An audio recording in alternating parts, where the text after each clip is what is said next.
Hello everyone, my name is Don, the movie reviewer, and today we are going to be talking about James Mangold's Ford versus Ferrari. Mr. Ford, Ferrari has a message for you, sir. What did he say? He said Ford makes ugly little cars in ugly factories. And, he called you fat, sir.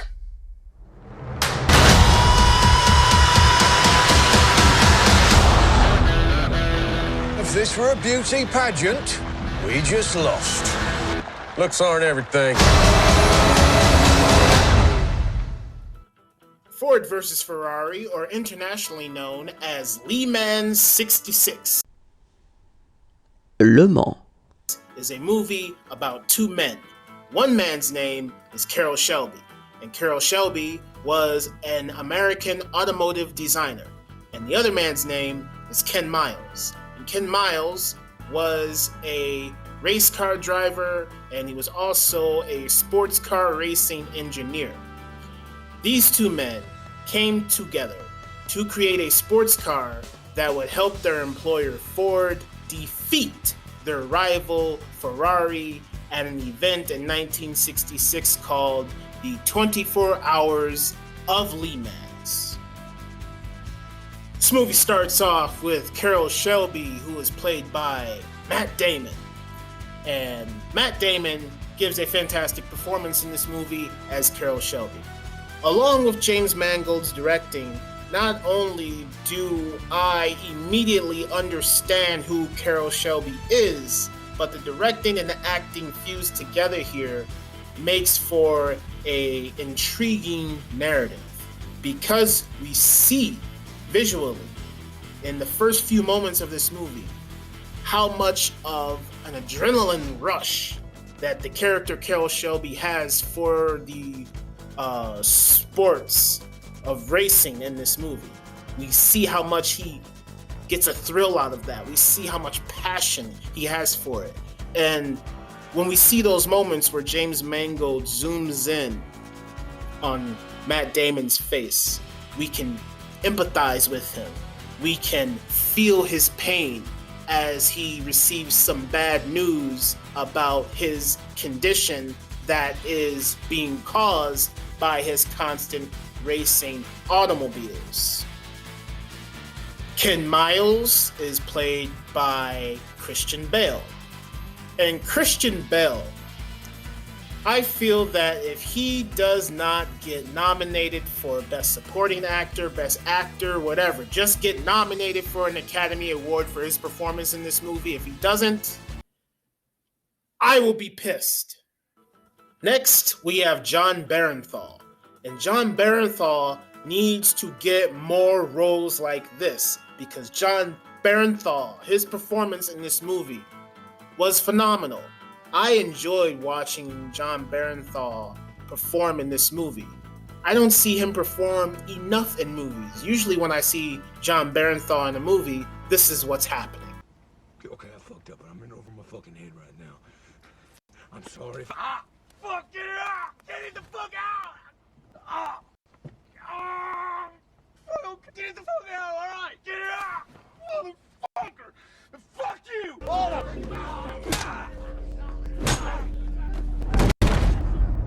I'm wondering why that keeps happening to Jon Bernthal. I know he's in Punisher, he was, and you know, he's been in a lot of movies, and he's had a wide range of roles to take on. But more often than not, I see him in roles where he's just reduced to this cameo, he gets beat up, or, you know, he doesn't really last that long in the movie. Just like in Baby Driver. Okay, folks, if you don't see me again, it's because I'm dead. And I loved him in Baby Driver. I wanted to see more of him in Baby Driver. And if they make a Baby Driver sequel, they better put him in there and give him an extended role. Because in this, he is the guy who is the messenger, he's the middleman, and he's just trying to figure things out and, you know, help his company succeed.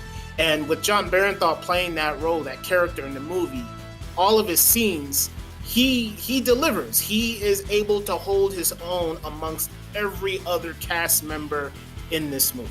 Next, we have Josh Lucas, and Josh Lucas plays the right-hand man to Henry Ford II. And Josh Lucas, he just plays, the generic, slimy executive guy who's constantly, whispering sweet little nothings in his boss's ear, and his boss is willing to listen to him because that's his right-hand man.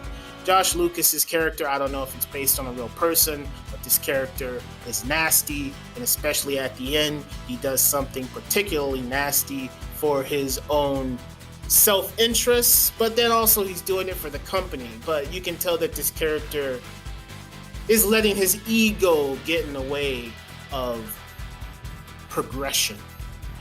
Next, we have Tracy Lutz, who plays Henry Ford II. And I don't know anything about Ford Motor Company. I know that in school they taught us about Henry Ford and his factories and how he made his cars and all that stuff. I don't really remember all that. I didn't know there was a Henry Ford II, but in this movie, Tracy Lutz plays the big boss man.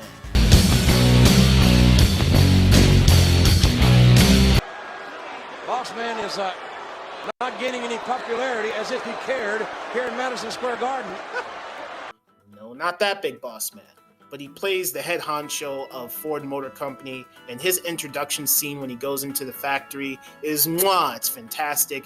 It's this movie, the way James Mangold directs this and the way he directs these characters, he makes this feel larger than life. This feels like a blockbuster movie. This doesn't feel like some low-level grade sports movie. This feels like some big extravaganza taking place here, because these characters feel larger than life. So when we see Henry Ford II walk into the factory, he gives this grand speech to his employers. We see him throughout the movie in this position of being a boss, right? Where he is listening to voices of reason. He has a counsel that correct him and his mistakes and what he's doing, and he's willing to listen to that. Like, there's a scene between Henry Ford II and Carroll Shelby, who's played by Matt Damon in this movie, and it's a very interesting scene because there's like a battle of wits going on here, and it's very engaging because of the performances and the way James Mangold directs these characters, and the story and its progression is all perfectly executed. And so Tracy Lutz, I liked his demeanor in this movie. Like, at first it seemed like, oh, he's just one of those big boss men, head honcho kind of guys that just doesn't care about anybody but himself. But as the movie progresses, we start to see layers of his character. And there's one scene where he's in a race car with Matt Damon's character, and it's very funny, and that definitely delivers more layers to that character. So as the movie progresses, we get to know about who Henry Ford II is as a person and why he's so obsessed with defeating his rivals Ferrari at the 24-hour Le Mans event. 24 hours of Le Mans. Katrina Belfi plays Molly Miles, and Molly Miles, her introduction to this movie, at first I was like, who's that? But then we see her interaction with Christian Bale in this movie. She plays Ken Miles' wife, and Katrina, she was efficient in this movie, but I don't really feel like she had a whole lot to do. It felt like, to me, whoever wrote the script, they put her in this movie so that we could have a female counterpart. Now, I do believe that the real person was actually married. I don't really know the extent of their history or how they got married. The movie doesn't explain that. It doesn't go into specifics of the relationship. Ken Miles is dealing with a lot of inner turmoil, and he's dealing with a lot of negative emotions because of a situation that kept him from entering a specific race that he wanted to get into. And so he's grieving about that, and then his wife shows up to comfort him, and they play this really lovely music and they dance, and it's great. I just feel like her character really didn't have anything to do here. She did have one scene where she was trying to get answers from her husband. She says she just wants the truth. So at the end of that sequence where she was kind of going crazy, at first it was confusing, but then by the end of it, it made sense. So I feel like they tried to give her character some substance, but at the end of it all, it just felt like she really didn't have any. She was just there to support her husband, and that's it. I do wish they would have just given her more character and given the Ken Miles and Molly Miles relationship more dynamics, and they should have elaborated more on that. The way James Mangold directs this movie, he directs this movie to perfection. Everything that I'm witnessing on screen puts me on the edge of my seat. He puts us in the cockpit with the characters, like when we see Christian Bale's character driving around in his car. I feel like I'm actually there with the character in the cockpit. He gets in with these characters, like I said at the beginning, when we see Matt Damon's character, when we see his face after hearing the bad news about his health and how he can't participate in sports racing events anymore, and how he's trying to train Miles to become the racer that he is destined to be. James Mangold puts us in these characters' perspectives, inside these characters' minds, and helps us feel empathy for them and helps us understand their passions and their goals and their desires.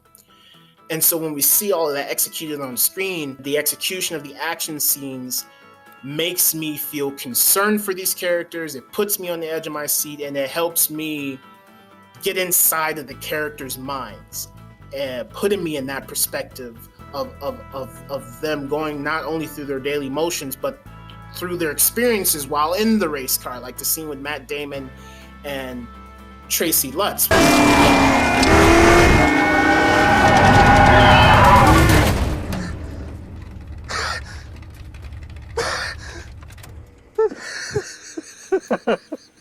I just don't feel like there is enough meat and potatoes, story-wise, being told about these characters. This isn't some in-depth biopic about these characters and their lives. You know what I'm saying? It's mostly kind of, I feel, just quickly going over specific points in these characters' lives, leading to the grand event at the end. And it's an engaging story getting through that journey, and the performances make the characters believable, and it flushes them out. And the directing puts me on the edge of my seat during those racing moments.